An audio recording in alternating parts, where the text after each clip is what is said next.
Hello, hello, everybody. Welcome back to the Extra Attacker podcast. We're joined by the usual suspects, the usual culprits. Kynan Sorkin, that's me, and Jeff Hale to the other side of me. Oh, there we go. Hold Yeah. on. Yeah, okay. I'm telling you, it's as soon as we start actually doing anything. We've been talking on Discord for 15 minutes, 20 minutes, zero issues, zero hiccups. Soon as we go live. I mean, I don't think everything seemed fine on my end. So that's just act as though everything's fine. Okay. Right. I'm gonna pretend when you stop talking and you just look there. I'm gonna pretend that nothing's going on. Yes. Just pretend like nothing's going on, and well, because there's so much going on in the NHL right now. We are the first 11 days into 2025, and already we've got some cool things to go on, and we've reached the halfway point of the season. We've made it halfway, everybody. Pretty much every team's played at least 41 games. I think there's the random couple teams that for some reason might be playing that today or something. Let's see. Oh, Tampa's only played 39. Ottawa 40. Dallas 40. Okay, there's almost every team. Almost every team. Yeah. There's a few, but That's close enough to call it half.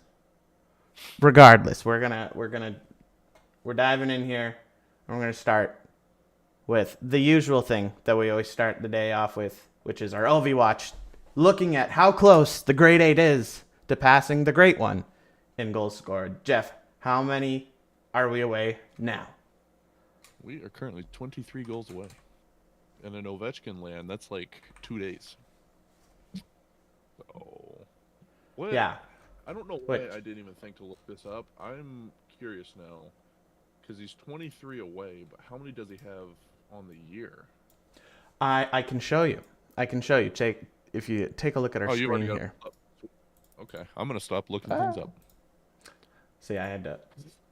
All right, yes. So we have it right here. So in 26 games, the man has 19 goals. In only 7 games, and on an average of only 7 games this season, has he not scored a goal. Obviously, with multi-goal games, it's a little off. But the man's at over a point per game. He's almost at a goal per game. That's gone down a little bit because last Saturday he scored 1, and then all this week, nothing. He's been blanked. Yeah. And it's really cool. You know, his shot totals have gone down at a very consistent rate here. You know, we've got 7, and then 5, and then 3, and then 1. That's very satisfying. So in today's game, he's going to take -1 shots then.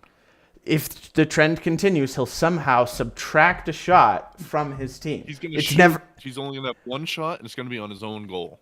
Yeah, he's going to do what's never been done, and that's take away a shot from your own team. I don't know how he does it, but oh, and also everyone, if you're ever worried or wondering, hey, where's he at? On the NHL website, on their homepage, there is a graphic here.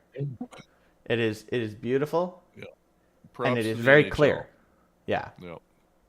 I think I noticed that the other day. That's one of the better things.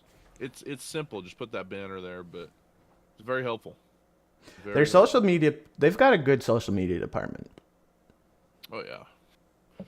But yeah, if he needs 23, he's at 19, and they're halfway. I mean, obviously, pace-wise, he's a little bit behind.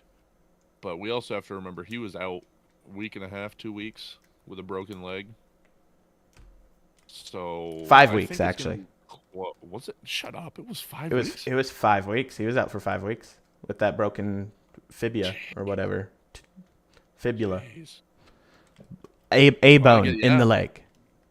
I guess that makes sense if he's only played 26 games. I think you're thinking he was skating after 2 weeks. He was already back to skating somehow. Yeah. Yeah, because I just, memory-wise, going back, it was like, because he was skating after like 2 weeks. So it was only a few days after that he was back. No, apparently it was still a couple weeks. But now this might have changed based off of those few goalless games from this last week. But I heard at some point, I think earlier in the week, based off of his current rate, he's projected to break Gretzky's record against San Jose. Okay. There's a game later in the season against San Jose that they're projected to do that. Let's take a look at their schedule here. Against the Sharks would be.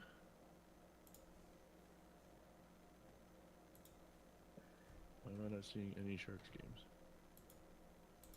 Am I blind? Oh, right there, March 15th. Yeah. March 15th is apparently last I heard. Now again, it's going to shift and it's going to fluctuate, but around March 15th.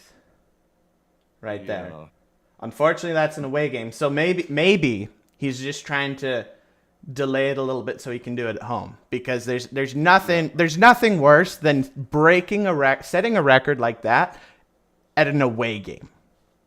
Yeah, and I'm looking here. I don't think it'll happen, but if he could delay it by a month, their last game of the season on April 17th. Oh my goodness, against Pittsburgh? Oh my stars, wouldn't that be something? Holy moly. Again, unfortunately not a home game, but if it had to be an away game, that would be it. That would be the one. You know, that'd be so poetic. Okay. I'm hoping if it has to be a home game a week after the Sharks game, the Panthers are in town. I want him to score his last 5 that night. Yeah, I know. I want to see. Is there? No. There's no reasonable home game against Pittsburgh. Okay, no. Well, oh well. It's fine. That would be just poetic. It would be. I'm not even a Caps fan. I'm getting sentimental over it. Yeah. Okay, quickly, because we want to get into our mid-season review where we go over our predictions from the start of the season.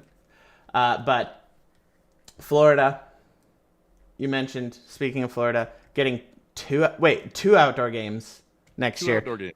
How do they, is there one in Tampa and one in Miami or Sunrise or whatever it is?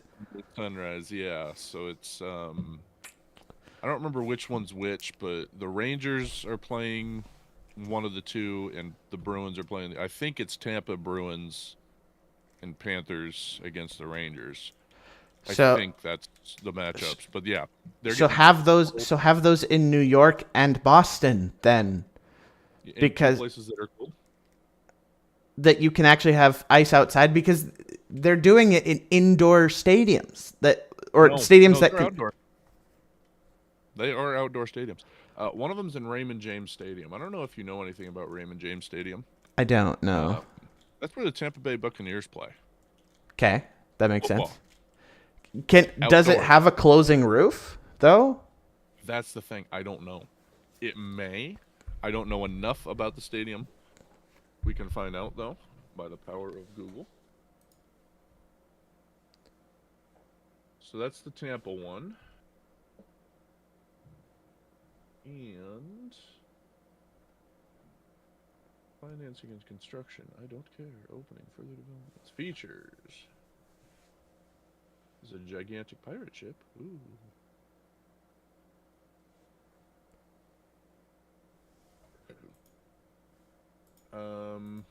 According to their Wikipedia page, they do not. No. It's wide open. What? No shot, dude. No shot. Yeah. Here's a photo. Wow. I think that might just be the Wikipedia page, but. Wow, woo wee wow. That's. Wow, woo wee woo. Okay, well. Yeah. No. Oh yeah. No, you can't. You can't close that. No, you cannot. Okay. Well, through the power of technology and faith, we shall have outdoor games in Florida. Yeah. Apparently, we learned nothing from Tahoe.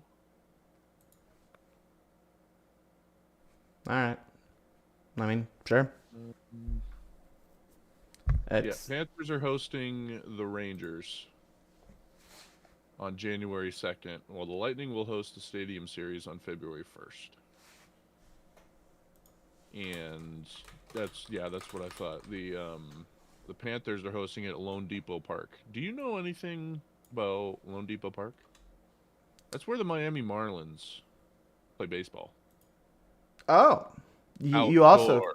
that But it doesn't does sound have like you can waterproof. enclose it. No. They Okay. do. Well, Florida. Let us. I can't blame Florida on this one. NHL, what are you doing? Batman, we have talked you up on this podcast. We are your friend here. What are you doing? Becoming not our friend. Why don't you put it somewhere in the boonies, just set up an ice rink, like a pond hockey rink, out in the middle of nowhere in Alberta somewhere. But give Green Bay a game. They're always Or fun. Greenland, for all I care. Like, yeah, well, they're about to be a part of America. Go to Greenland and play a game. What are we doing? oh, so true. So true. I don't know. Man. Yeah. You know what? Next thing, before you know it, we're going to be having a game in Hawaii. That's if it works in Florida, we're going to have one in Hawaii. I guarantee. Might just be the All-Star game, but I hate that you even said it because put it as one of my future predictions. You can call me wrong, but I'm very into calling people wrong on their predictions. I find it very fun, so I think we should start with that. We should get right into that. Are you alluding to something? Well, hey now. It ain't just you I'm going to be calling out. I'm going to be calling myself out too. Though, I don't know. I feel like I can make fun arguments for some of mine still. Okay. Water went down the wrong pipe. All right, we're good. All right. Well, and see, here's the thing. Even with a lot of your predictions, you're not even necessarily wrong. Like you were on the mark. Just a bit. One detail was wrong. Like, yeah. Like, and we can start off with a bang, Jeff. What's your first prediction? What was your first one prediction? we have written down? Jake DeBrusk is going to be complaining publicly and requesting a trade before the All-Star game. That one has not died yet. There is still a possibility. So here's what's funny, everybody, about this prediction is one, Jake DeBrusk no longer plays for Boston. In the offseason, of course, he signed with the Vancouver Canucks for a nice, cool, I think like $6.5 million or something. What do we know about what's going on in Vancouver right now? Yeah, there's a lot of trade rumors going on. There's a lot of drama. Yeah, a lot of drama. It's not even like their depth players that are rumored to be traded. No. Some guy, I think I've heard his name once or twice, Elias Pettersson. Some other dude named JT Miller. Oh, you've heard of those guys, have you? I think so. Yeah. And they're on their way out. Well, we don't know. Like, people say they are. What we do know is they don't get along. They are not friends. They're not buddies. They bug each other, and there's some headbutting. There's some tension in the locker room, and so of course the media likes to go up to ask them, "Hey, you're not happy? Are you going to be asking for a trade?" And they're like, "Shut up, media." Of course they're not going to tell you. Like, no. Yeah. But there have been plenty of rumors that trade talks have happened around these players. Teams are asking about them. Yeah. And, being a Boston fan, I get all the Boston sports news, and Facebook gives me all the stupid tabloid papers and clickbait articles. But I did see that management for Boston, I think it was Thursday, did take a trip, and they are in Vancouver currently. Mm-hmm. Now, they're not going on their winter break vacation home in Vancouver. That's a Florida, Arizona. Really? Really? Yeah. We didn't have a game against them in Vancouver anytime soon. So we could absolutely be seeing the Bruins take the last little bit of depth that we almost sort of have and getting rid of that for another big name underperforming player. Yeah. So we'll see what happens. I mean, Boston does need some more goal scoring. They definitely do. So For everything. yeah. So getting one of those players wouldn't be terrible. It definitely help with that goal scoring skill wise. Yeah. Maybe take a little bit of the pressure off of Pasta. Yeah, he's unfortunately he's carrying the team, and he leads in every offensive metric, and I'm pretty sure he has like 12 goals or something stupid like that. Weird. Yeah, let's we can take a look-sees here. So yeah, in 44 games, 17. it's not even at a goal, not even at a point per game. Oh. And this is a man who scored 60 goals in a season. And the biggest criticism that he has is his plus minus. Because he's been doing very, very well at let's turn the puck over by doing something stupid in the neutral zone and then watch and not get back on defense. Yeah.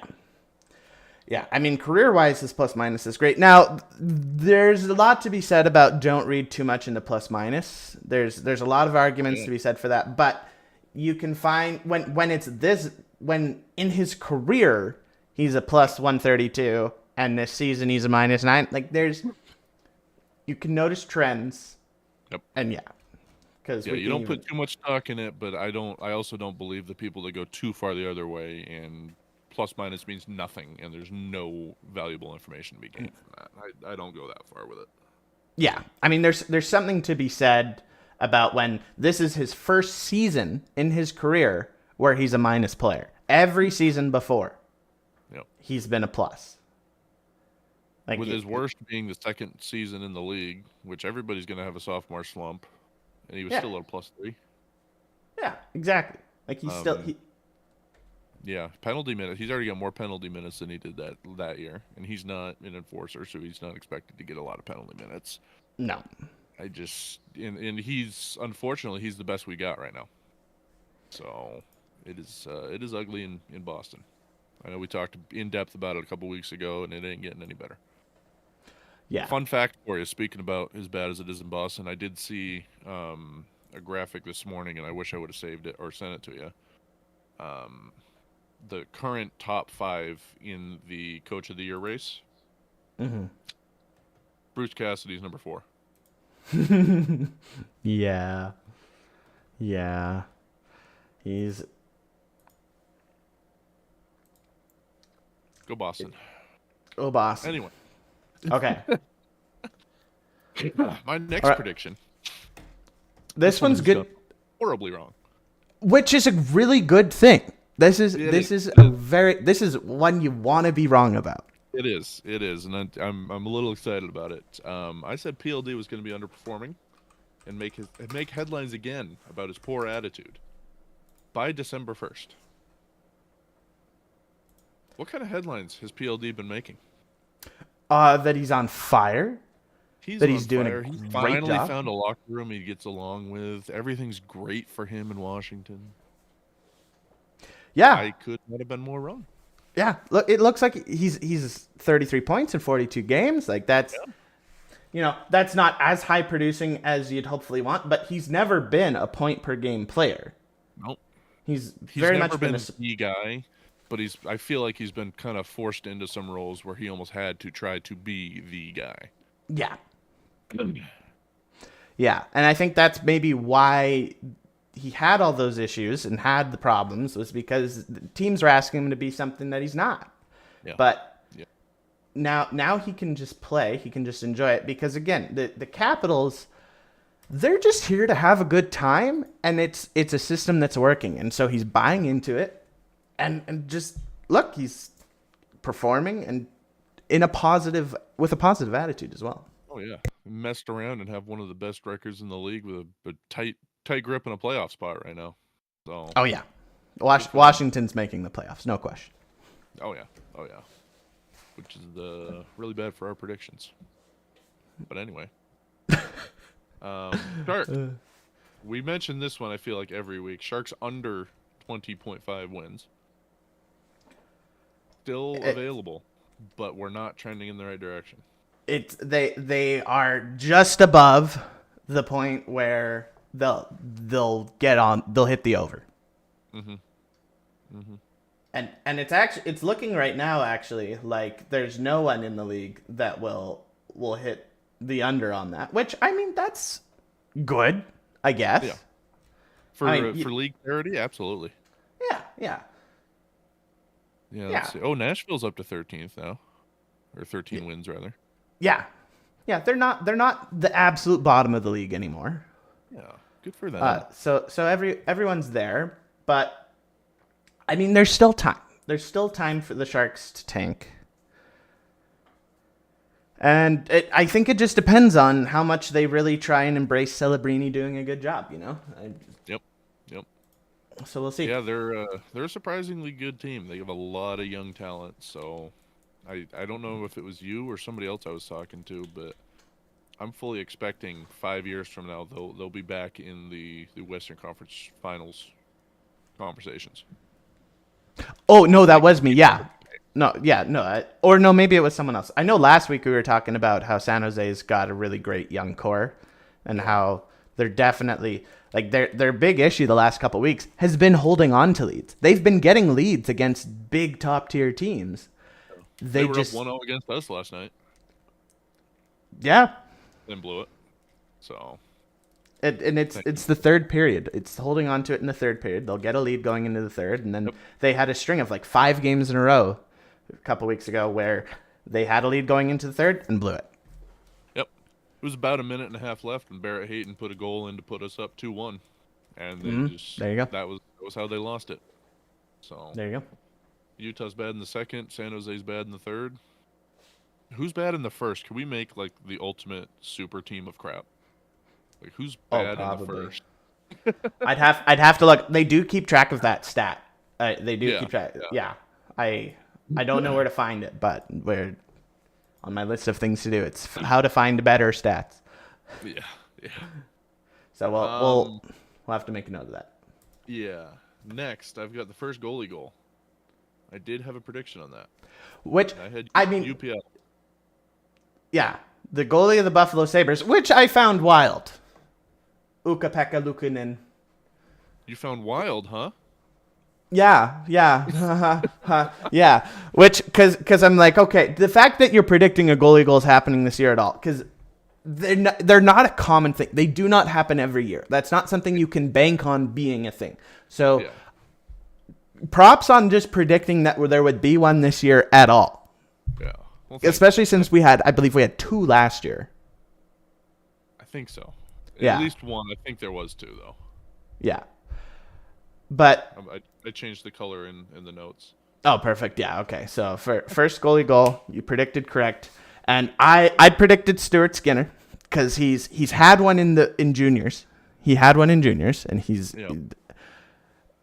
you'd predicted Ukko-Pekka Luukkonen, which is such a fun name to say, even though I'm butchering the proper pronunciation of the last name. You're very, very close, actually, from the video that I saw where he pronounced it. I can't pronounce it like a European can. European accents are quite hard to do, actually. You're not wrong. Because a lot of it's just so subtle, too. Yeah, There's well, some that's... that are just so over the top that it's almost a caricature, but theirs are so subtle. And, yeah, I can't roll my R's, forget it. Really? Mm-hmm. I can't do it at all. That's too bad. So, well, who was UPL, but it was Philip Gustafsson. The Wild goalie, yeah. Yep. So and so he's cool. The only one so far.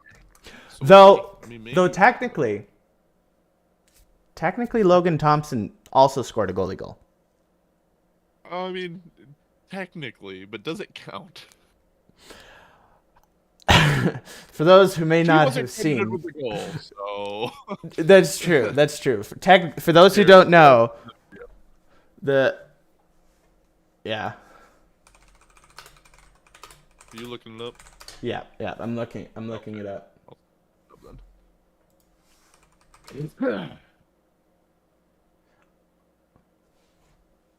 Logan Thompson did score a goal. Oh no! Oh, it was a goalie. Oh no! I think it was Lindgren. Oh yeah, it was Lindgren. Yeah. That's right. It was Charlie Lindgren. Yeah. Okay. So let's hold on here. get it sized up right here on the fly.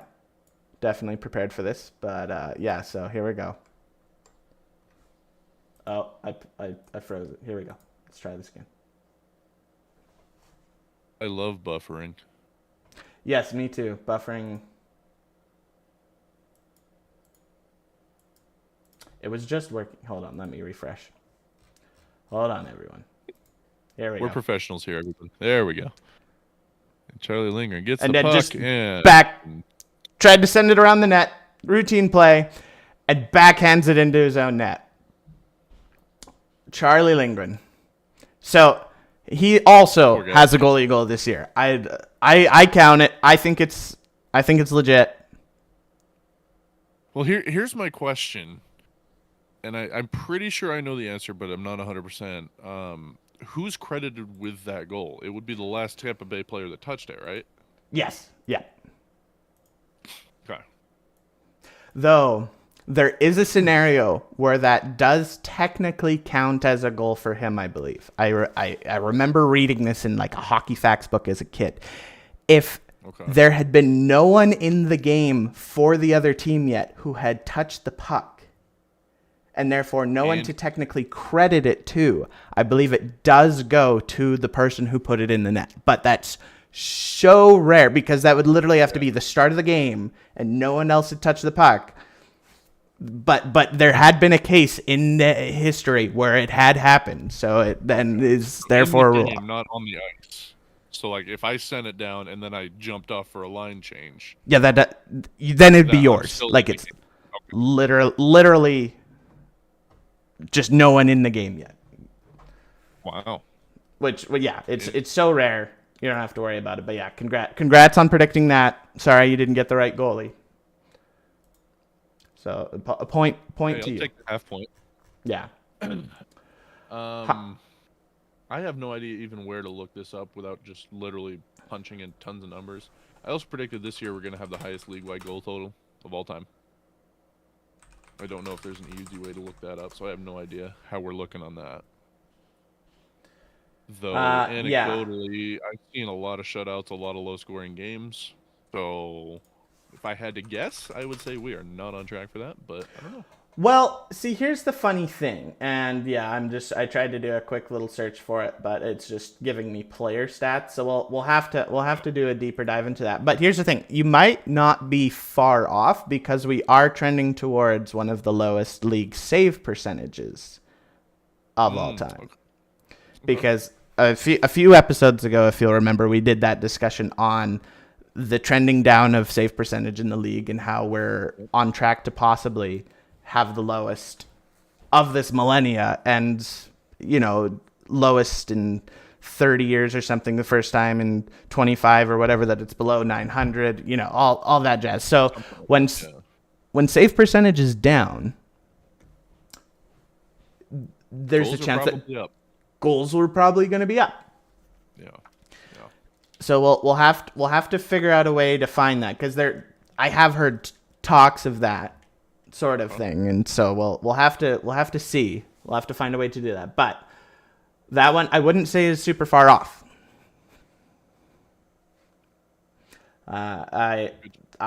So you're kind of by extension are predicting this. So at worst, this is like a partial correct with the save percentage down.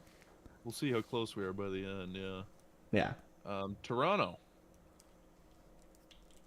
So all of their preseason drama's kind of gone away. Toronto's doing so good. Yeah. Matthews or Marner or Nylander will be traded, possibly even two. It's not a dead thing yet. I mean, there is still the possibility, but I'm pretty much calling that dead at this point. Yeah. They fixed all the drama. It's Toronto. They're going to be fine through the regular season. Everybody hates each other during the playoffs when they lose in the first round. That hate carries through the summer, and then all of a sudden, day one, they're like, okay, let's get over it and have a good season. Yeah. Now, see, I think this is actually going to be a little bit of a different story for Toronto this year because they're actually leading their division. Which is... For now.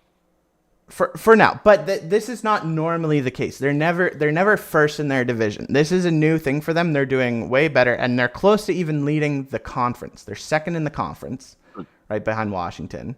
So all it takes is for Washington to go on a bit of a slump. Holy crap! I didn't even notice that too. Washington's goal differential. Yeah, 40 is kind of a significant number. well, and it's not even like they're super much lower in goals against than everyone else. It's more they just have so many goals for. They're scoring so much. Yeah. And the thing is, it's a team-wide thing. Because none of their guys are in the top 10 for goal scoring. It's a collective effort, which is super cool. But back on the Toronto thing, what I think the playoffs might get a little different this year is if they can stay in first, they will get a wild card team. Which is really funny right now that it would be Boston that they would play. Because normally that's, like a 2-3 scenario. So to get first and then, you still get Boston. Sorry. Yep. That's the one thing that I have confidence in. If we somehow slide into the playoffs and we get to play Toronto, we're at least making a second round. We are not a cup team. We are not winning the cup. We are losing the playoffs. But I want to take Toronto out first. As long as Florida is not waiting for us round 2. I would rather lose to Toronto first round and watch them get beat up by Florida. The thing is, if you're playing Toronto in the first round, because you're a wild card team, you will be playing a Florida team in the second round. Because then it would just be. I'm fine with that. I don't know, man. Florida's one of my favorites to make it to the Cup Finals again from the East. Gross. I know. You bite your tongue, boy.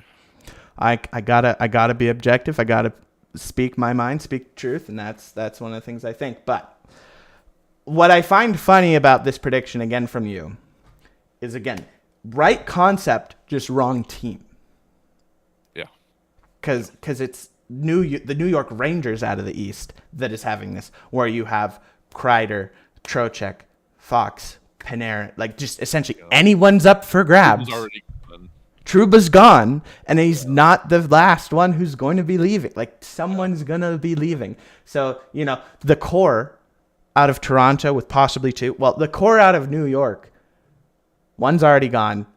Very likely a second at some point, possibly even a third. Yeah, I just, looking at these now, I'm looking, and it's like, I missed a lot of these. But as you're kind of hyping me up a little bit, it's like, you're right. I was partially right on pretty much all of these. It's weird. Yeah, it's just the team. But no one predicted this would be the Rangers, that this would be happening too. But, President's Trophy last year. Yeah, maybe it was because they put up a banner in their arena that said regular season champions because of it, and then getting bounced in like the first or second round. I'm okay if you want to raise a banner saying the President's Trophy. I think, in my opinion, I think that's okay. It's something, but that's normally what you do. You're being a little arrogant there, and a wise man once told me, talk shit, get hit. We are witnessing that right now with the Rangers. They are getting hit. Yeah. Yeah, man. What's my last prediction that I wrote there? I make it to 5 games this year. I want to preface this. At the beginning of the season, this was a brand new hockey team. I was like, there is no way I'm going to be able to go to a lot of games. I hope I can go to like 1 or 2. I'm just going to put 5 up there as just a cool number to try to hype myself up. Do you know how many I've been to so far? 7? I'm going to say 7. I don't, so we're going to count. Oh, okay. I'm not, just for argument's sake, I'm not counting the opening night game against Chicago because we were outside at the watch party. Yeah, that watch parties don't count. You have to be in the building in a seat. Yeah, even if that's a standing room. Even if it's a standing room seat. Yeah. And these are in no particular order. There's one, Utah versus Boston. Oh, you have a souvenir from each one. That's cool. I've been getting a puck at every game I go to. That's pretty cool. There's 2. 2. Utah versus Carolina. There's number 3. Utah versus Edmonton. Yay. Hey, we both have been to a Utah versus Edmonton game this year. And both of them turned out horribly, didn't they? For you. Got him. Got him. Utah versus Vancouver. Canucks. So what is that? 4. Utah versus Dallas. 5. There's the 5th. There's the 5th. Completing your prediction. On Thursday, we are going to see Utah versus the New York Rangers. And on the 29th of this month, we are going to see Utah versus the Pittsburgh Penguins. Nice. That's a good one. So, how have I been able to go to so many games? One might because Ryan Smith is a G. Ryan Smith. I'm gonna add a new prediction onto our list today. Best owner, and it's completely subjective, and I don't care. Ryan Smith. He takes this team that was just so abused by their previous ownership to the point where 2 weeks ago during the ESPN broadcast, the announcers are saying, yeah, we were talking to some of the players in the locker room before the game, and they were telling us how much better they like Ryan Smith because he's actually treating them well and giving them money and allowing them to sign players. And like, it's completely night and day difference from last ownership that was just terrible to them. And I'm sitting there like, I mean, you didn't have to go that hard on the guy on national television, but they just ripped into the previous ownership. But Ryan Smith, a couple of games now. Unfortunately, I have not been able to be the recipient of one of these yet. But if there's open seats, he's going out day of on Twitter and just saying, hey, first 2,000 people that message me get tickets.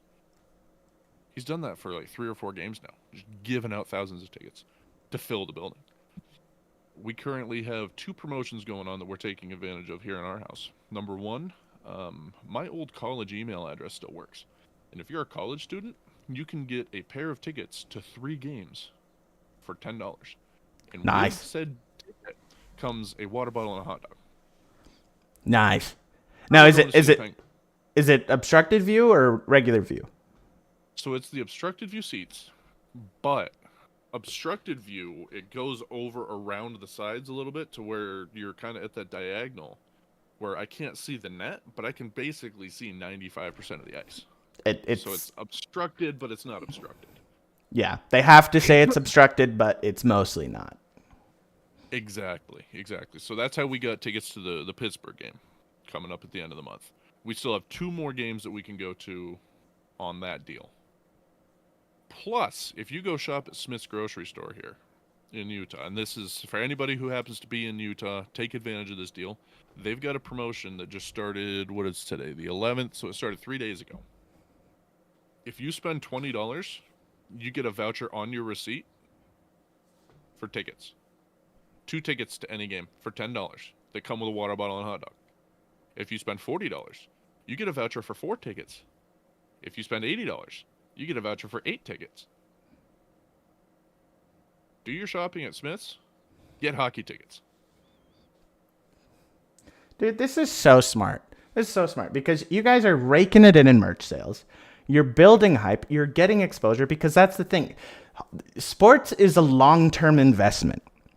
And if you put in the effort early on to build attachment, you will be able to milk people for decades.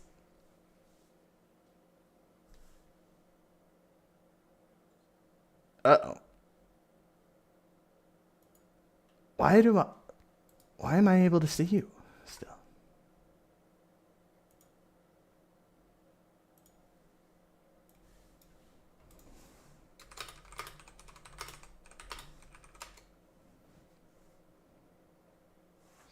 That's weird. We'll look into this next week, guys. This is so weird. We're back. Did you get the message I sent you? 'Cause it's yeah, showing up on I got the message. You predicted the frozen face. That's awesome. Yeah. No, what I was saying, you never froze for me. That's the weirdest thing. Yeah, You never yeah. freeze for me. Yeah. So you just keep talking. We'll have to experiment. I have a couple of theories. So we'll. Oh, good. Yeah, we'll chat about it. I think No, it's like you were saying, technically though, on my sports is a big investment, and it needs to be something that you do up front. But I mean, even that, like, you got to figure, well, all these pucks that we were just looking at, as cool as these things are, that's a pretty cool looking puck. Oh yeah, those are sick pucks. $25. $25. That's more than your tickets. And I've got what? Yeah, and I've got what, 6 of them? Yeah. And I'm buying one for every game. And the problem too, and this is a shout out to everybody, I need help. Because with all those pucks that we just went over, we also went to the Ottawa Senators game. And they ran out of pucks about 15 minutes before the game started. Oh, wow. So I don't have a puck. And I can't have a collection missing one piece. That is going to drive me crazy for the rest of my life. I need one. If anybody's got one, let me know. Hit me up. I will trade you something for it. But yeah. So $10 for the ticket. Yeah, you're losing out, but whatever. You're giving me a water bottle that cost you about 3 cents that you were only going to charge me $1 anyway. And a hot dog that cost you about 2.5 cents that you were only going to charge me $2. I get those free with my ticket. And then I'm paying you $25 for a puck that probably cost you about $4. You've already made your money back there. Plus, I'm buying a Coke while I'm there. Plus, now you've got me excited, so I'm going to go to more games. And then how many more seasons from now are all these people taking advantage of these tickets? They're going to want to bring their kids to a game next year. You're right on. I mean, this is the way to do it. And I've seen a lot of people on social media. Every time we get one of these announcements, cheap tickets, everybody come out, fill the stadium. Oh yeah, Utah's not a hockey town. Look, they have to give away cheap tickets to fill it. Everybody just wants to be negative and complain. Right thing. And no game that I've been to, like, there's always a couple of seats here and there that are kind of not full, but for the most part, I mean, that place has been full every game we've been to. Yeah. So, I mean, they're doing something right. Oh, so you're frozen again. You were frozen, but I could hear you as well. 5,000 millisecond ping. Ooh. That's not good.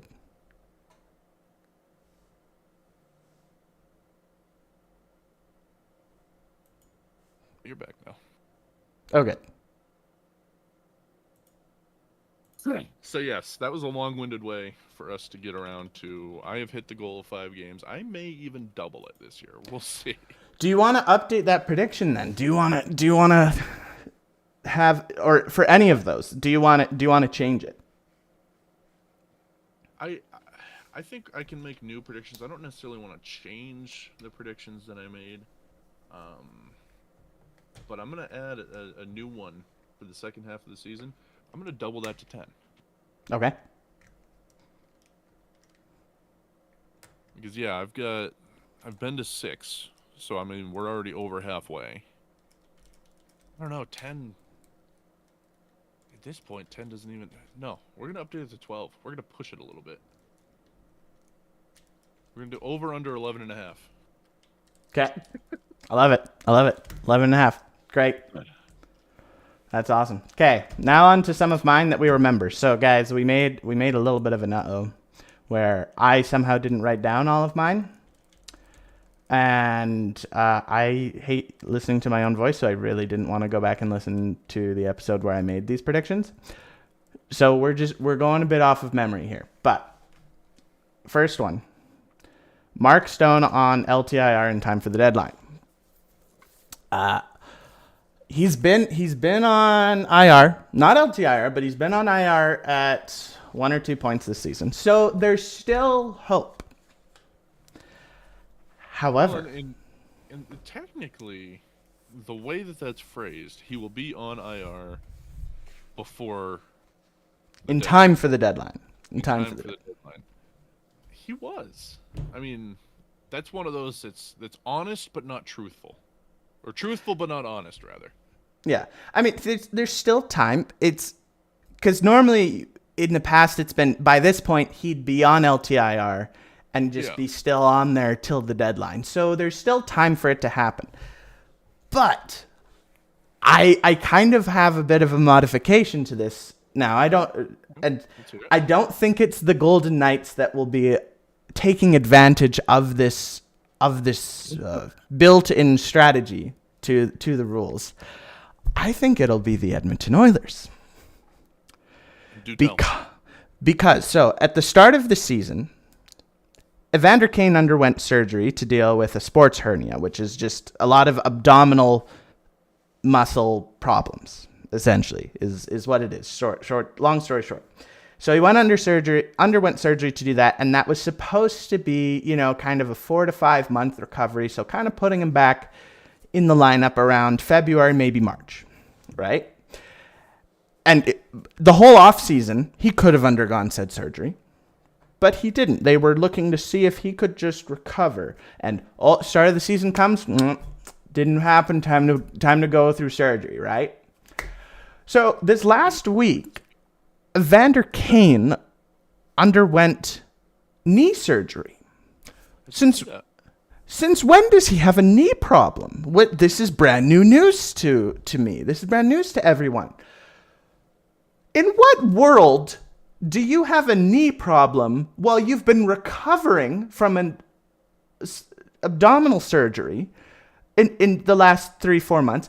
In what world do you magically, while you've been recovering, now have a knee problem that requires surgery that you didn't know about? Mm-hmm. Kind of a little suspicious, because now that's going to be about, I believe it said, an additional 4 to 6 weeks of recovery for the knee, and then we go back to doing the recovery process for the abdominal stuff. Okay. So that's 6 weeks from now puts us, roughly the end of February. End of February as we approach the trade deadline, and then the additional recovery time to be finish the abdominal stuff puts us about the end of April. Yeah. What happens about that time of the year? The season ends and playoffs begin, Jeff. And then the salary cap doesn't matter. Strange. Yeah. How convenient, eh? Yeah. Evander Kane, a very physical power forward, goal scorer, rough and tumble, enforcer, that grinds the gears and messes with the opponent and gets them riled up and, just adds that physical play to your team. But, he costs around like $4.5 million, so that's a pretty penny. Yeah. And the Oilers need a good top 4 right shot defenseman that likely costs $4.5 million.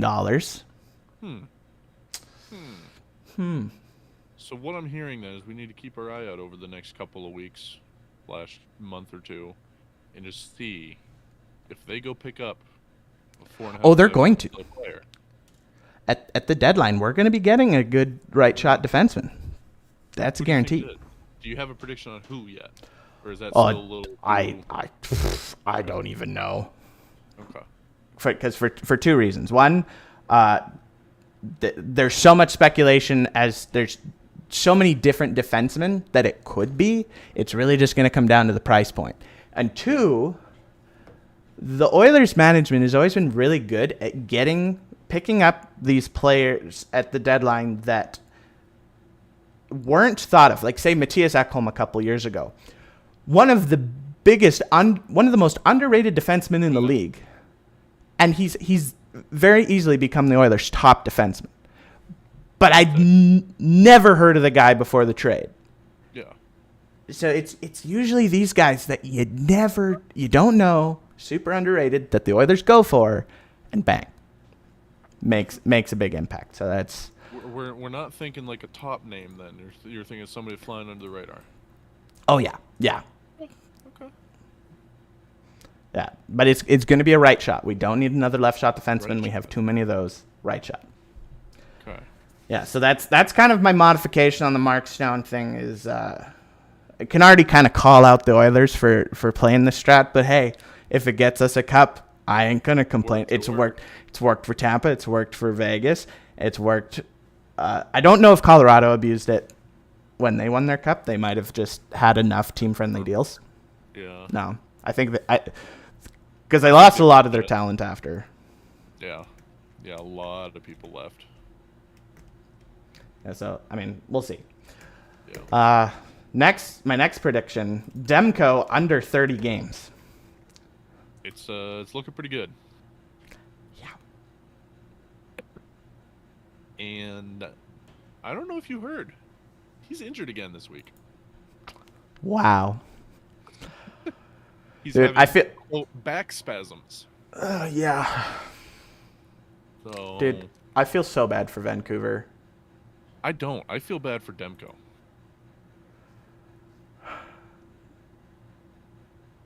I mean, I also feel bad for Demko. Yeah. Yeah, yeah. But it's one of those things that, like, if he was, I went out and played pickup basketball with my friends and blew out my knee. Okay, well, you need to be taking it easy. You have a career that you need to, but none of the things that have happened to him have been his fault. I'm surprised he played 51 games last year. Dang, I didn't realize he was in that long. 32 the year before, 64, 35. Like, he hasn't even been able to play half a season more often than not. I mean, the 51, 64, that's pretty standard numbers for a starting. Yeah. Like 64 is kind of high, actually. Oh, yeah. But that's 2 out of 8 years he's played 50% or more of the season.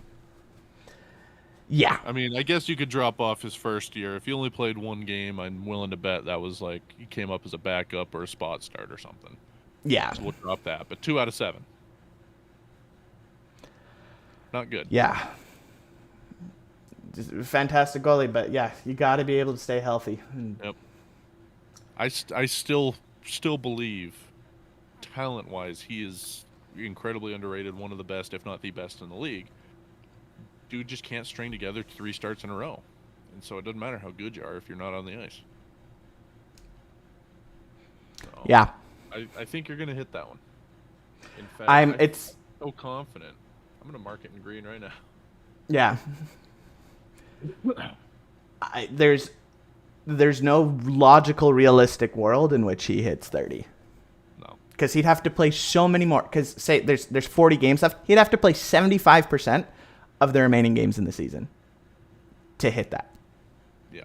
Like, and if he was healthy, it's like, that's pushing it, but okay, that's doable. That's not unrealistic, but he's just not healthy. Yeah, because even if he was healthy, you want to keep him healthy, ideally for the playoffs. So having him play 3 out of 4 games per 4-game cycle, not a great way to keep your goalie healthy. Yeah, exactly right. Exactly. Your third one that you have written down really makes me sad. Well, I don't know. Because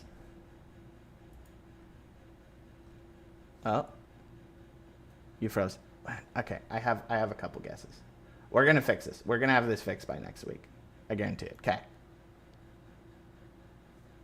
Oh, you're back?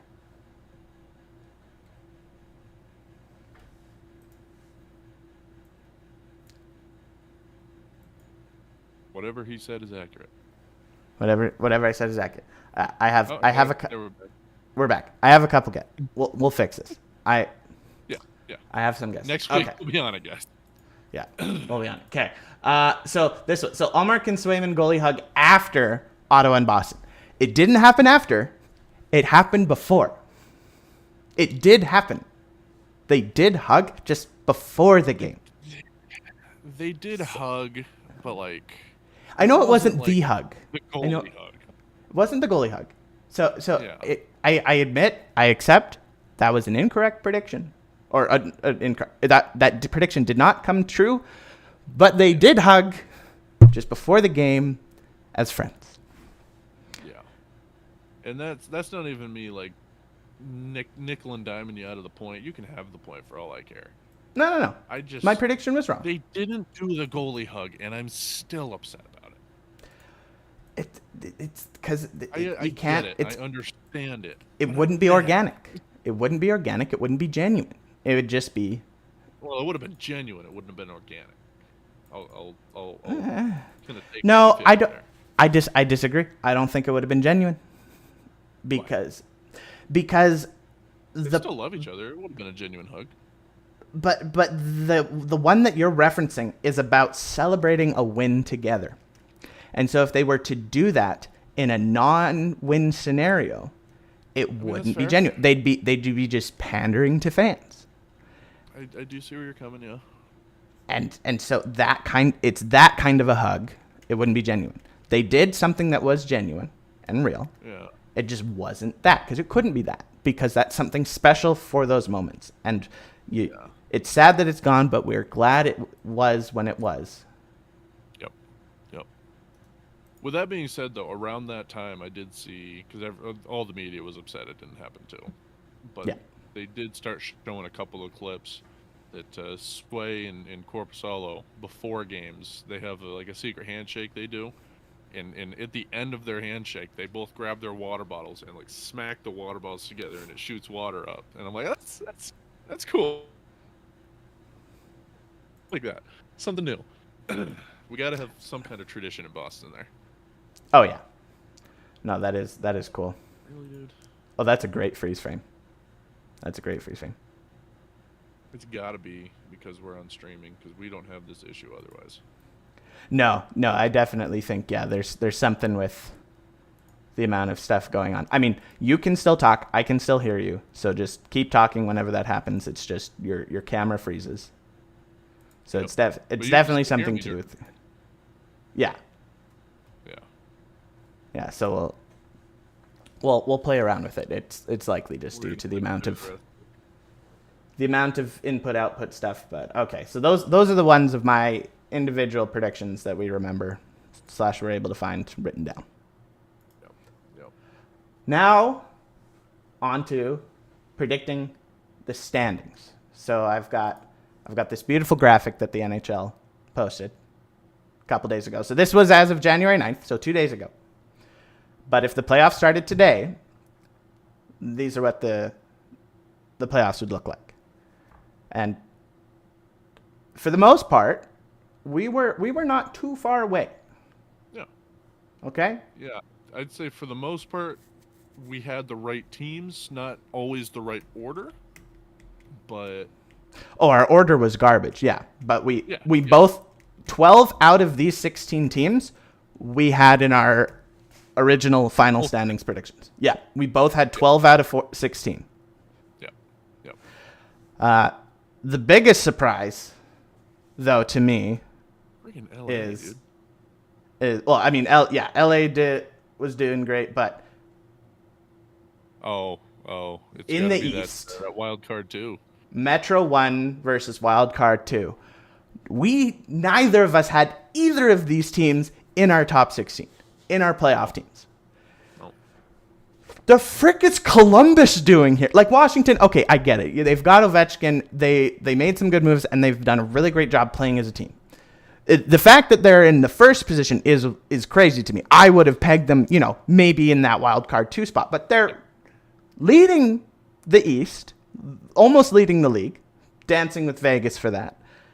But the frick is Columbus doing here, man?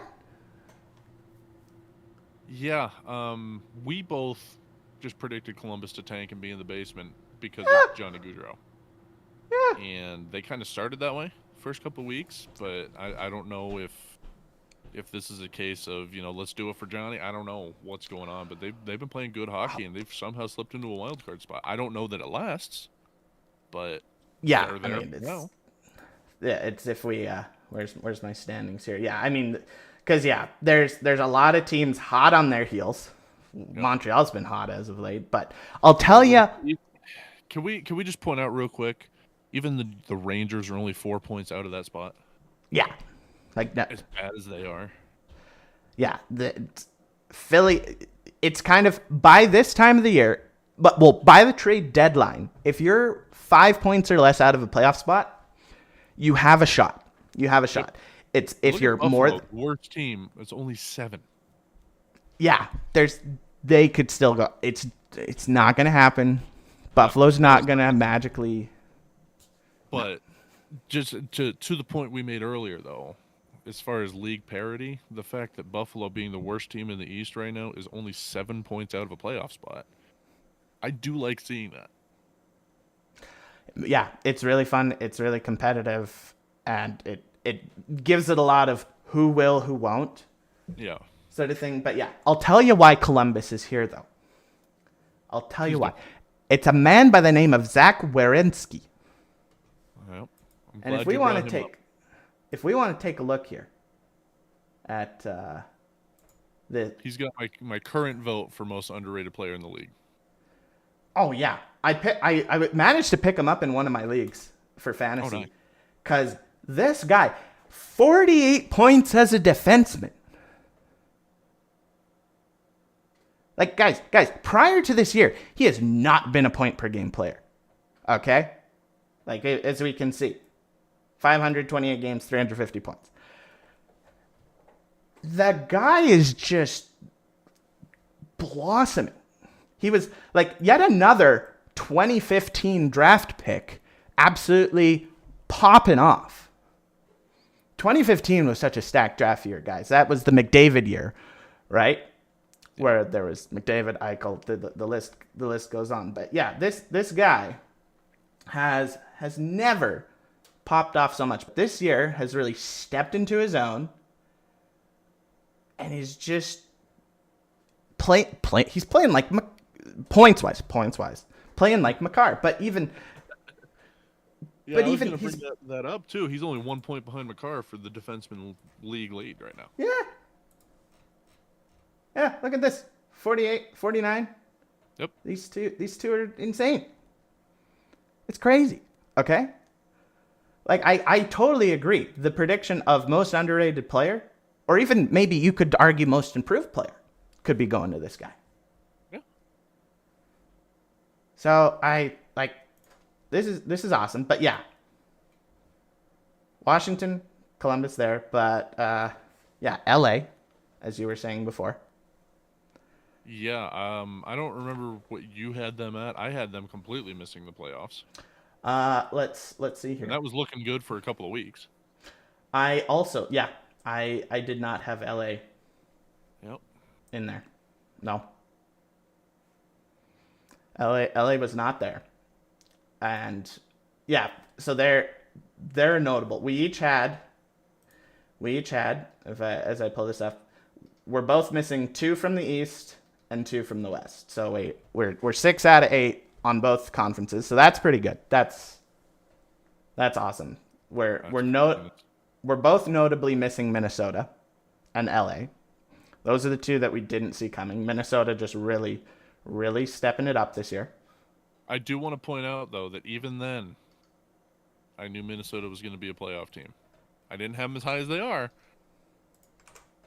but I had them in there. Oh wait! Oh yeah! No, sorry. You do have Minnesota. No, you're. I'm incorrect. Yeah, you had Minnesota there. Not obviously. They're in what? They're in first, right? Oh, they're in second. In second, yeah. They were in first at one point, so they're right up in that fight.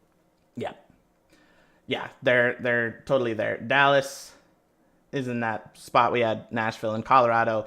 Yeah, if you switched Colorado and Minnesota there, you're pretty close to being bang on.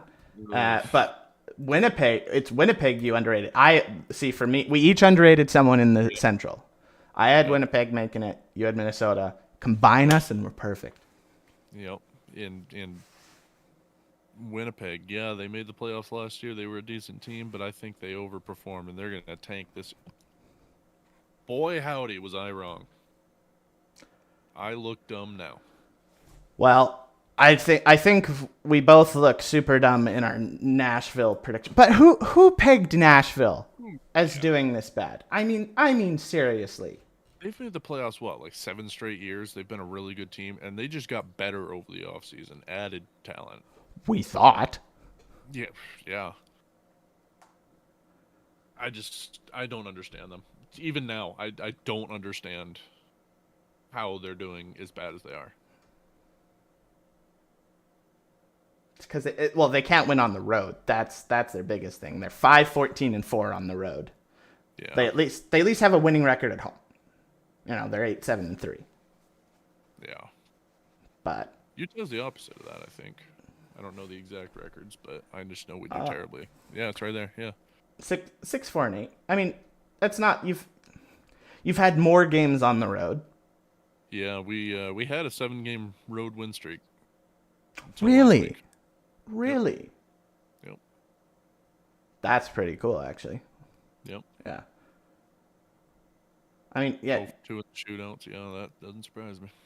I mean, shootout. Oh no, that's shootouts. I wouldn't worry too much about. Like it's just depressing because both the games that went to the shootout, we were up by at least 2 goals. Okay, yeah, that would be depressing. Yeah. I'm curious about us though for right now with our Detroit prediction, because we both you had Detroit as second in the Atlantic, which definitely ain't happening. They're almost having like they're not getting to that next level. Like they're within 2 points of the playoff spot. Yeah. So admittedly, I bought into the hype a little bit too much from some of the writers, and I mean they're one of those teams that I still do stand by it, that I think they've got a lot of good talent, but I don't know, is it management or the players are not playing well together? There's no synergy. I don't know. I think they do have talent. I think they're a better team than what we're seeing out of them. I just don't know. I definitely overhyped them. Well, they did have a coaching change, so that's that we'll see. Hopefully that helps. They've been on a tear since then. Mm-hmm. So. Yeah, let's see. In their last 10, they're 6-4. They're on a 6-game winning streak. Okay, yeah, no, that's whoa. And I could be wrong, but I think he's only been there for 6 games. He does have a loss. Under their first 4 games under him, they were 3-1. Okay. So he's been there a little longer, but this 6-game winning streak has been under them. So hey, new coach effect. Yeah. We lament the teams and firing coaches too quickly or too easily, but again, then when stuff like this happens, it can be the right move sometimes. It sometimes wakes up the players, and it's a short-term solution, maybe not always a long-term, but it's kind of hard to argue sometimes with this. This happens more often than you think. Yeah, no, this sort of thing. For sure. Yeah, I mean, we both had them in a playoff spot. They're still in range. They could be taking one of those wild card spots. How far are they? Just scroll up a little bit for me there, because they're at 42, 54. It's not impossible, but I don't see them making it all the way up that high. No. The top 3 of the Metro are pretty much locked. They're just going to be competing with each other. The Metro or the Atlantic? Oh, they're Atlantic. Sorry. Atlantic, okay. They're Atlantic. So, oh, wait, no, wrong one. Yeah, so where's that put on? 46. Okay. They could make that.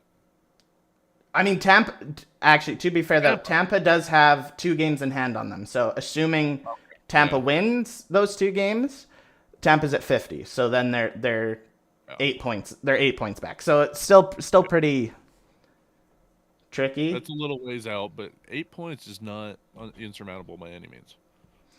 Not with especially with half the season. And, I mean, you have another couple winning streaks like this. Yep. All of a sudden. Yep, it could happen. Yeah. I want to take my win here where I have 2 teams in the correct spots as opposed to your one. So that was my biggest win of this whole reviewing these predictions, is I was like, I got 2. All right. Yep. And I love how we had Carolina and New York swapped, and New York's not making the playoffs at all. It's not unless something big changes, because I mean, like we said, they're only 4 points out.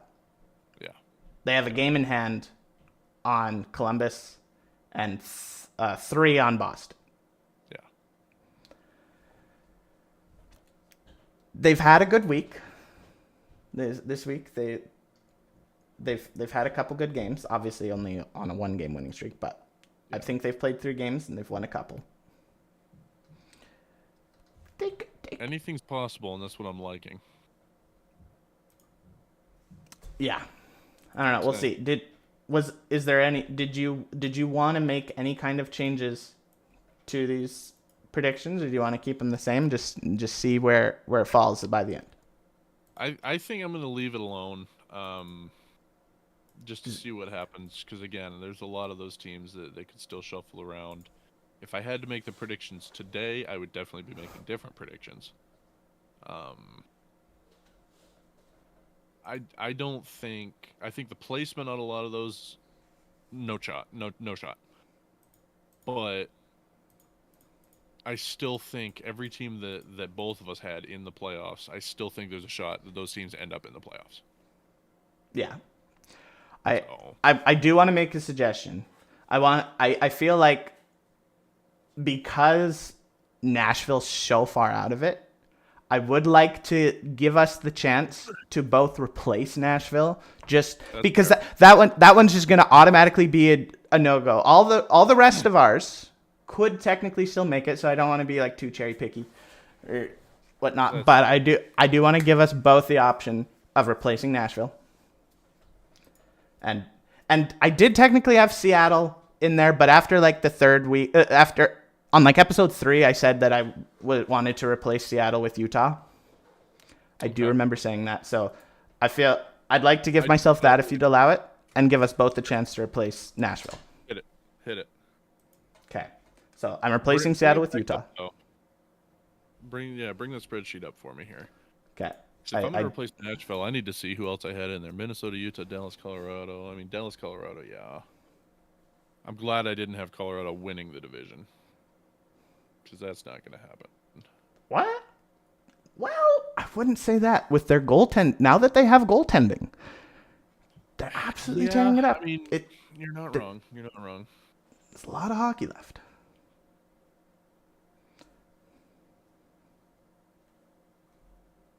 Dallas, Minnesota. I mean, if I'm taking Nashville out, you've got to put Winnipeg in there. Yeah, that has to be my. I feel like I put in Minnesota for Nashville and you put in Winnipeg. Pretty much. Okay, so you want to just like handshake on that? Like you just. That's it. Okay, good deal. Good deal. What I would do though, instead of deleting Nashville, let's put some kind of like / Minnesota or put a second box in there, just so we know that we did change it mid-season. Yeah, there you go. There we go. Yeah. Not Nashville. Now watch as Nashville goes on like a 30-game win streak and ends up winning the division. Yikes. Yeah. I feel like we can't take Detroit or New York out because they're both still so close that. Yeah. Obviously, I wish I didn't have New York as winning the Metro, but. Yeah. And again, I'm willing to admit I might be buying into the hype a little bit too much, but I do still think Detroit ends up getting a playoff spot. I think they have just as much a chance as anyone else in their scenario. Like Montreal can only beat Cup champions lately. They'll lose to Chicago, but then beat the last 5 Cup champions. Yeah. You're like, speaking of, did you see that graphic I sent you? I think it was last night. Yes, that's what I'm referencing. Montreal, in their last 5 games, has beat the last 5 Stanley Cup champions. What a crazy schedule that the last 5 Cup champions, they get all in a row like that. But to then also win all of those games? Yeah. They're 8-2 in their last 10. They're clicking. They're finding something. Yeah, they're only one point out of a wild card spot as of right now. Yep, with a game in hand. Yeah. So I almost part of me really wants to change Detroit for Montreal, but I'm not. We didn't agree to that. I'm not going to do it.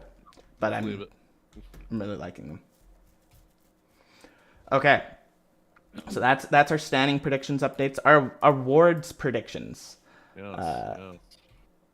I don't remember any of mine. I have yours all written down here. Okay. And I could be wrong, but I feel like a few of these you ended up not even doing.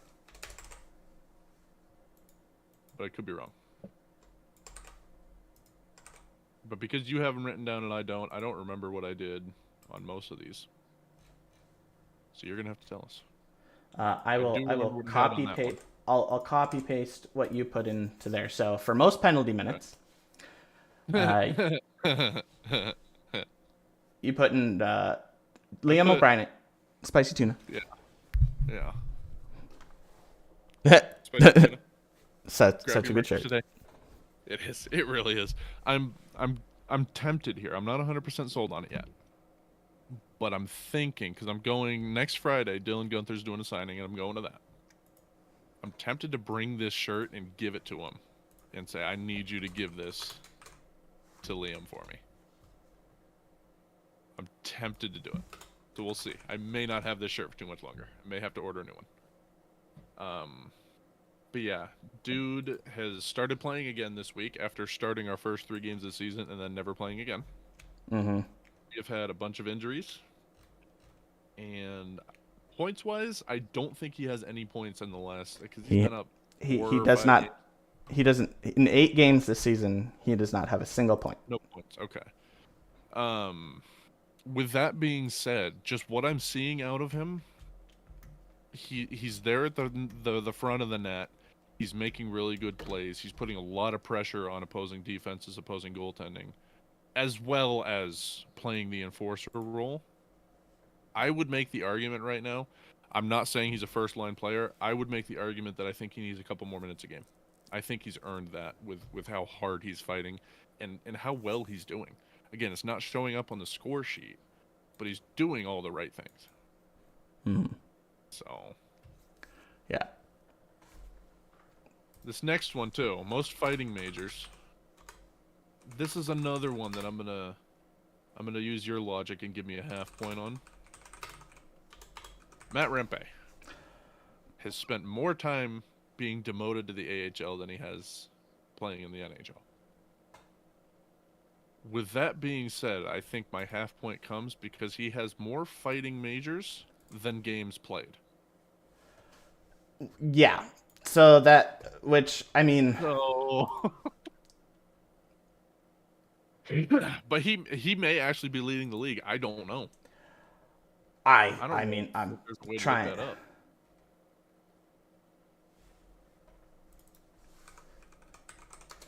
Yeah, I'm trying to find this. It's not looking like they wanna give it to us, but by season. Oh wait, here we go. Okay, so the player with the most penalty minutes right now is Nikita Zadorov out of Boston with 81, and Mark Kastelik also out of Boston with 81. So Zadorov with 2, Kastelik with 81, and I then did find here a stat: major penalties. Okay. Matthew Oliver with Columbus has 9. He is the league leader. Mark Kastelik of Boston has got 7. Wow. Then you've got Brandon Duhame, Marcus Foligno, Tanner Janot, Emil Lilleberg, Michael McCarron all have 5. Okay. So most penalty minutes definitely then goes to Zadorov because most of his penalty minutes aren't fighting majors then. Whereas, say, Olivier or Kastelik, a lot of theirs are coming from fighting. Yeah, and I'm looking. I'm going pretty far down. Matt Rempe, there we go. He's got 2 fighting majors, 6 games played, 24 penalty minutes with 2 fighting majors, and what is this? Yeah, it's 2 major, 2 minor penalties. So 6 games played, 4 penalties for 24 minutes. Yeah. He's not leading in number, but he's absolutely leading in the per capita. Yeah. I mean, the thing is, he's not going to get many more games. The guy's been playing too dirty. He's not controlling himself. and that's becoming a problem. And he's becoming one of those repeat offenders, and especially with how little he plays. Yeah. You can't be as much of a repeat offender as he is when you don't play this as many games. Just and I think you hit it on the head too. In my opinion, and I know it's semantics, I know it's wordplay. In my opinion, I view dirty as different from uncontrolled or undisciplined. Sure. I don't, and obviously we're not in his head. I don't know. I don't see him as a dirty player as much as I see him as just very undisciplined. And I think a large part of that is because he's so much taller than everybody else. When he goes for a normal check, his elbow is at face level for everybody else, and he just doesn't have that discipline to understand. I have to get lower for those hits. I know a lot of people conflate the two. Dirty is dirty, and they have a much more wide umbrella for that. For me, I think there needs to be more intent behind that and more underhandedness rather than just uncontrolled and undisciplined play. Regardless, I would be surprised if he ever makes it to the NHL on a permanent basis because of that. He could go down and completely retool his game. He could end up being one of the best players in the league. He's already made enough of a reputation for himself. It's not going to matter. So I think he's very, very much hurt himself. I agree. So hurt himself through hurting others. Ha. Pretty much. All right. Most self-inflicted injuries. Now this one, of course, is not possible. It was a meme. It's not possible. But in actual seriousness, I think this one has to go to almost Colorado. With the way their season started and how many injuries they had, with 6 of their top 9 forwards injured, and just like were they self-inflicted? At some point, you have to question where, like, no one's that unlucky, That's fair. To be that unlucky, sometimes you have to be like, okay, that, or probably we just have to give it to Thatcher Demko, because a lot of his injuries have actually been self-inflicted because he practices too hard. He practices how he plays, which, they say practice how you play. But when your knees are your issue, don't overdo it on your knees in practice. Like, at some point, you have to accept that your body is what your body is. Yeah.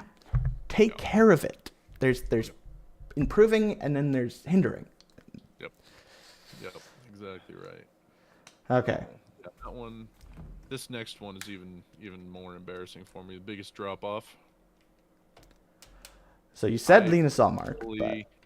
Fully expected that the defense on Ottawa was going to be equivalent to a screen door on a submarine, and that he was going to be giving up 6 goals a game, not because of him, but because of the defense.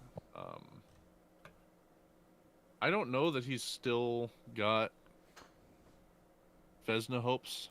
But a couple weeks ago, they were talking about him being one of the Vezina finalists because he's doing that well up in Ottawa. It started. The season started rough. Like the season started with some ups, some downs. Like his 4th game, he got a shutout he didn't start the game, so that doesn't count as a shutout. But the first 10 games, most of them under 900 save percentage. But now he's just been clicking. He's been grooving. He's figured stuff out, and he's got himself back above 900. This is on par for him. 238 goals allowed, three shutouts, 12 wins. That's not bad at all. No, especially considering he's only got 11 shutouts total, and 3 of them are this season. He's looking good. This is what Ottawa wanted when they traded for him, when they went to get him. This is what they were expecting. Yep, and they absolutely won that trade. We all knew they did, but it's becoming even more apparent now. Yeah, but I do want to say, for the actual biggest drop off, I just want to give that to the entire Nashville Predators team. Yes. That's Smashville, we're sorry. Yeah. It was fun. I love you, Nashville, and I think you can make a comeback. Maybe not this season. No. this season's a watch. I mean, at this point, just write it off, punt.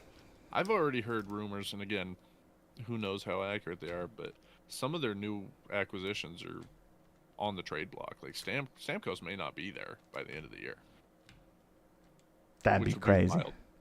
I don't think he'd go for that, but I don't know. We'll see. Yeah, we'll see what happens. Assists leader, I had McDavid. I don't think that's ever going to be a bad prediction. No, but 11 behind. I mean, for him, that's a day and a half. Yeah. However, there's some interesting suspects here. Mitch Marner and Jack Eichel are also up there. Eichel's having himself a season. He is. Yeah, he's having a career year. Absolutely. Fun out there in Vegas. Yeah, he's looking like Marv the Bandit out of frickin' Home Alone. Yeah, the dude's career a -11, but is a +25 this season. 53 points in 41 games. Like this, I believe he's on pace for a career year. Like the most points he's ever gotten is 82. He's at 53 at the halfway point. Yeah, like he's on track for 106 points. Yeah. And it wouldn't surprise me to see him break the 100-point mark this year. I think it's time. I think that's something, because he's got his cup and he's on a good team. I think he's now with his cup. Obviously, you always want to keep winning cups, but I think starting to get a little bit more some individual accolades helps diversify the quality of your career. Yeah, and helps for that Hall of Fame talk one day. Like he's a guy that could become a Hall of Famer. I don't know. Like you could have an argument if he's done enough yet or what he has to do more, but like he's definitely he could get there. He's working to cement himself as an elite level player. Yeah. Which I think he is. And with that assists too, like I mean McKinnon leading on the assists, nobody is surprised by that. McDavid up there, Kucherov, Quinn Hughes, Cale Makar, Mikko Rantanen. None of those are surprising. No. None of those are surprising at all. So, I mean, we kind of knew McDavid was low-hanging fruit, but it's still possible. I mean, let's be real, that's not a super exciting prediction to make. No, but it's that, I love that there's 3 defensemen in this. We got Quinn Hughes, Makar, and Werenski. Hughes, we'll see how long he's out because he is injured. Yeah, I don't know how close he is to recovering. 50% of my freaking fantasy team's injured. Yeah, wow. That's killing me. Rantanen's out again. He didn't go with him on the road trip. Oh no. Yeah, you've got Kaprizov, Rantanen, and Hughes. Oh, dude. Yep. That's brutal. Those are kind of like the top 3 players on my team. Like, yeah. Hey, I'll trade you Aho for Kaprizov. Aho's not hurt. No. All right. I'll trade you Aho for one of my goalies because I have like 6 now. That's true. I'll take a look. I think I'm okay with goalies, but I'll take a look. Quickly, most undeserved hate. Most undeserved hate. Utah I haven't heard any hate for Utah. I haven't stopped hearing the hate for Utah. Really? At the beginning of the season, I had them as the most undeserved hate because it was going to be all the salty Arizona fans complaining about it. I've heard a lot less of that. There's still a little bit here and there, but most of the Arizona fans have kind of accepted, hey, they're my team, even though they're not here anymore. It's everybody else in the league memeing on Utah because A, they're so bad they can't even have a team name, and B, Utah's not a hockey town as evidenced by Ryan Smith giving out tickets. We talked about that earlier. I'm not going to go super in depth with it, but that's dumb. I mean, if not them, who? Who else is getting undeserved hate in the league as a team? Yeah. Oh yeah. So, most punchable face. I don't know what kind of drugs I was smoking. How that wasn't immediately Matthew Tkachuk, I don't know. Well, I mean, Austin Matthews is definitely up there, but yeah, Tkachuk this season. Cohead's punchable. But yeah. And I still love Matthew Tkachuk. He makes me hate him more and more every game that I have to watch. Oh, I love him because I hate him. Yeah.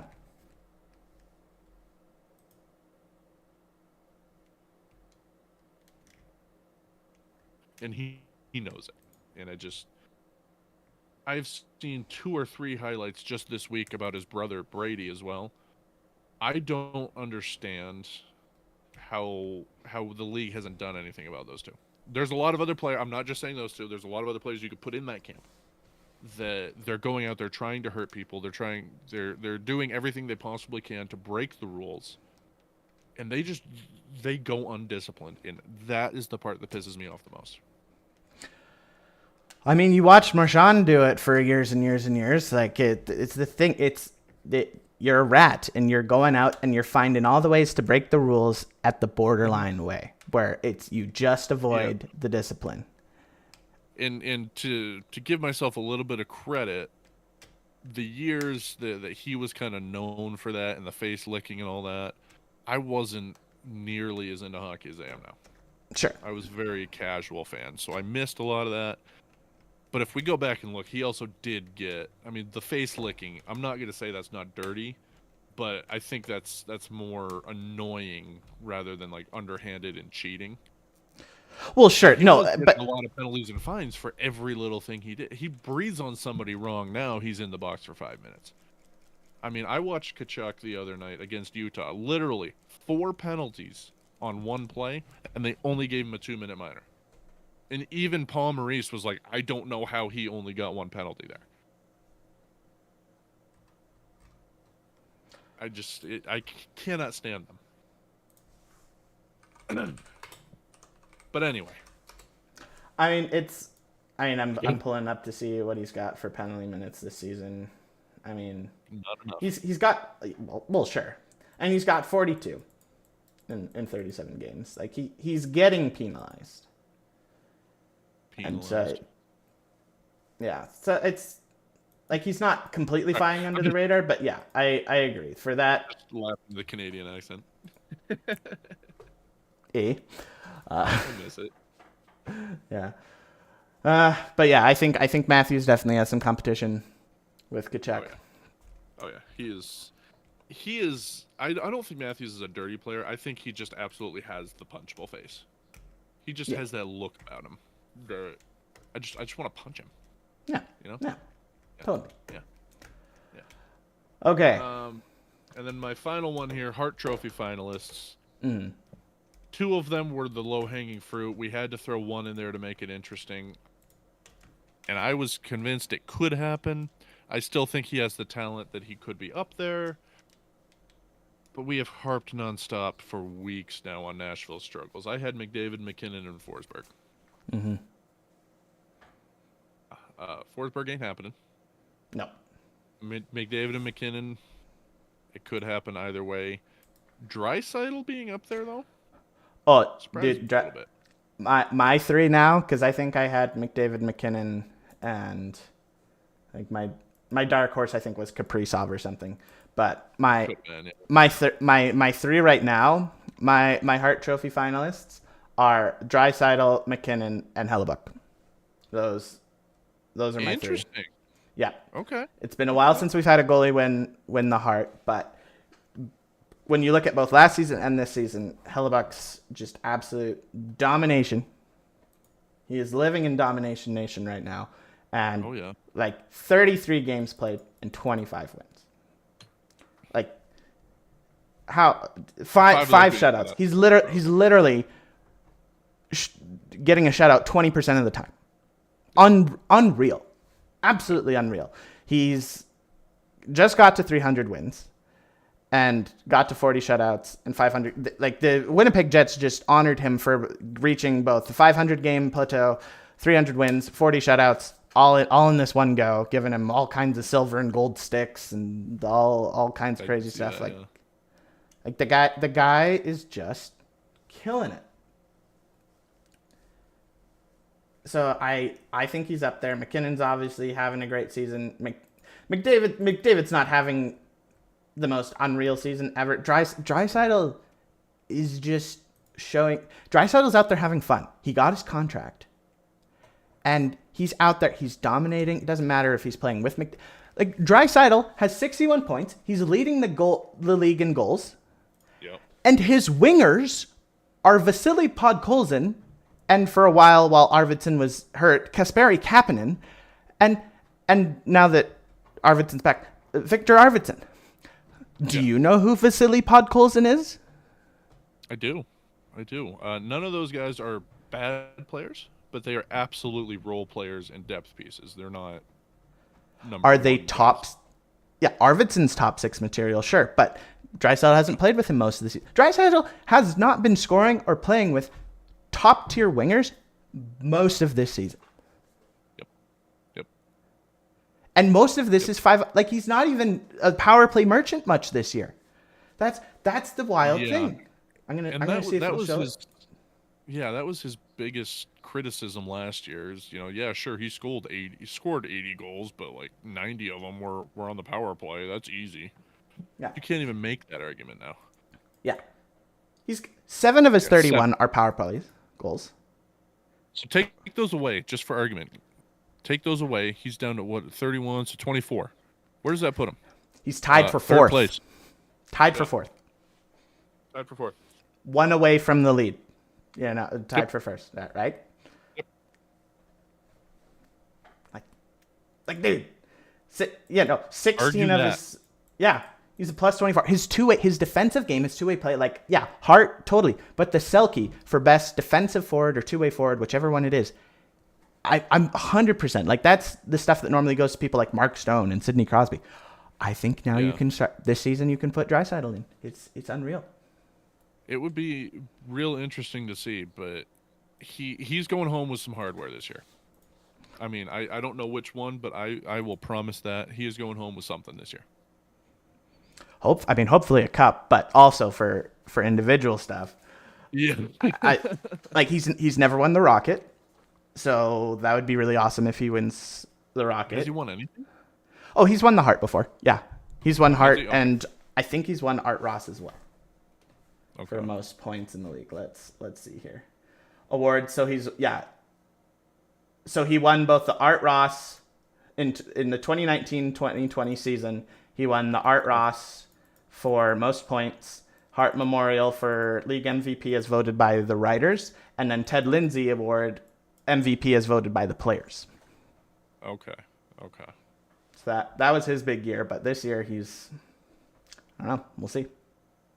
Doing even better than that year. So yep. So we'll see what happens. Get out of here. You got a freaking fly getting around here. Piss me off. All right. And now for our last bit for the day. We've gone a little longer than usual today, but we've had a lot of fun stuff to talk about. Yeah. It's been the mid-season extravaganza. Yeah. But now to our review on our head-to-head matchups. So we've done this 9 times now. 9 times. And Jeff coming in clutch, finally getting a dub. Last week going 6-6. I went 3-9, my worst performance of the year. Especially after going 10-3 the week before. That's pretty wild. But how crazy is it that through 9 weeks, 114 games predicted, Jeff, halfway through the season, you've predicted 57 correct and 57 incorrect. Yeah. Thoughts on that? The part that amazes me about that the most is that I don't want to say every single week, but out of the 9, I'd say at least 7, probably 8. I actually kind of knew Florida was going to win, and I threw those points because I will not vote for Florida. Yeah. So even throwing some points, we're still at exactly 50-50. That's amazing. That's so cool. Yeah. I'm at 62 and 52, which you do probably is mostly Florida. It's mostly predicting Florida to win. Yeah. Take away 5 of the Florida predictions, you're at 500. So yeah. Yeah. So we're dead even, man. We're both 4 wins, No. 4 losses, 1 tie. Like it's And the best part about that, what's the first game on the docket this week? oh baby, Boston versus Florida. Do I even have to tell you who I'm taking? No, and do I have to tell you who I'm taking? No. And like I told you last night, you're starting out 1-0. Hey, anything can happen. Not winning. Anything can. It's not winning. Anything can happen. Seattle Buffalo. I'm taking Seattle. I believe in Seattle. I don't believe in either one. Just so to be different, I'll take Buffalo. Okay. Ottawa, Pittsburgh. I'll take Pittsburgh on that one. I was leaning towards Ottawa. Okay. Because the thing is, Pittsburgh's top 10 in goal scoring this year, but they're doing bad because they can't keep pucks out of their own net. Ottawa's got some really good goalies, so I'm gonna give them the edge. Yeah, and the only reason I'm giving Pittsburgh the slight edge is because they're at home. So. Sure. Vancouver, Toronto. Both teams, in my mind, this year have shown me that they can win against anybody, but they've also shown me they can lose against anybody. Mm-hmm. I'm going to take Vancouver purely because I hope Quinn Hughes has a big day for my fantasy team. I'm also taking Vancouver because I hate Toronto. Fair enough. Mm-hmm. I mean, I hate Toronto too, but yeah, they're not Florida, so I can actually vote for them if I need to. Yes, there you go. Okay. Dallas, Montreal. I'm going to take Montreal, believe it or not. See, I want to take Montreal, but Dallas isn't a previous Cup winner, not a recent Cup winner. No, but Montreal's on fire right now, and I really need Dallas to lose for Utah. And I respect that. I am taking Dallas because I love Dallas, and Montreal, as of late, can only beat recent Cup winners. Chicago, no, they didn't. They couldn't win. It's true. Florida. Not only did they lose to Vegas. Chicago, but if I remember correctly, it was like 4-0 or 5-1 or something stupid. Like they didn't just lose; they got embarrassed. Yeah. Tampa Bay, New Jersey. It's hard, dude. I feel like a lot of these this week are toss-ups. Yeah. This is going to be a good matchup. I'm going Tampa Bay. Yeah, I was leaning Tampa. Yeah, give me Tampa on that one. Okay. Anaheim, Philly. Anaheim, Philly. Give me Philly. I'm going Anaheim. I don't believe in Anaheim at all. I don't believe in Philly either, but I really don't believe in Anaheim. Anaheim's been hot recently. They've been hot. Have they? Okay. Yes. Edmonton, Chicago. If Edmonton loses, that is embarrassing. Yeah, I mean, they're not going to. After the way they lost to Pittsburgh on Thursday, yeah, Chicago's not gonna have a good time. That's fair. They're gonna come out mad. Leon's gonna score a heady tonight. Heck yeah. Columbus, St. Louis. I'm give me the Blue Jackets. Same, yeah. They're amazed to be in the playoffs. They're gonna keep that energy going. Mm-hmm. Colorado, Winnipeg. Give me Winnipeg. Oh, give me Winnipeg. That's a Titan matchup right now. I gotta go Colorado. Yeah. I love me the Colorado. This might be one of our biggest non-agreement weeks ever. Washington, Nashville. It's like I'm obviously taking Washington. Oh, I'm picking the upset. I'm taking Nashville. My heart wants Nashville so badly.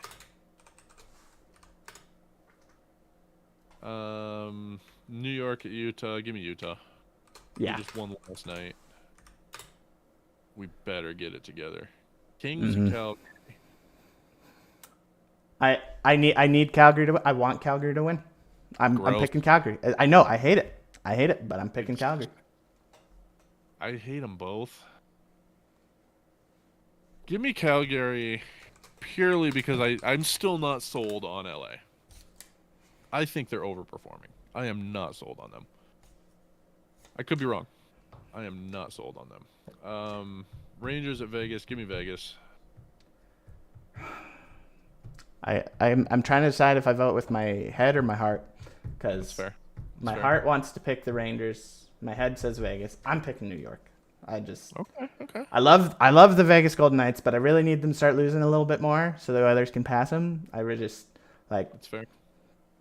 It's just the way it is. So yeah. I wouldn't be upset about the Oilers passing them. I just don't think tonight's the night that's going to happen. Well, we're too many points back to pass them. It's Wow. just cumulative. Minnesota, San Jose. Easy. San Jose. Okay. No. To lose? Yeah. San Jose to lose. San Jose to lose. Yeah. Okay. Yeah. Minnesota. Okay. Well, good luck. Good luck this week. Well, thank you, sir. You as well. We have a lot of differing ones. So we'll see how that goes. Should be fun. Yeah. Eight different. 1, 2, 3, 4, 5, 6, 7, 8. Oh, we're actually split 50-50. Are we really? Half we agree on. There's 16. No, wait, that's not possible because there's not 16 Yeah. games tonight. 1, 2, 3, 4, 5, 6, 7, 8. 1, 2, 3, Disagree. 6, 7. Oh, it's 7. It's 7. Okay, so every team plays today. I didn't realize that. All but 2. Oh, because we are up to 32. That's right. Yeah. Okay. Cool. That's right. Sweet. Well, thank you, everybody. Thank you, Jeff. Yeah, appreciate y'all being here. We're halfway through our first year, and I know we keep saying it. We have a lot of ideas. The backlog is getting big. We've got a lot of cool stuff that we're planning on. We'll get there. We'll get there. We've just both been busy, and especially the last month. I know for me in particular, I've been swamped.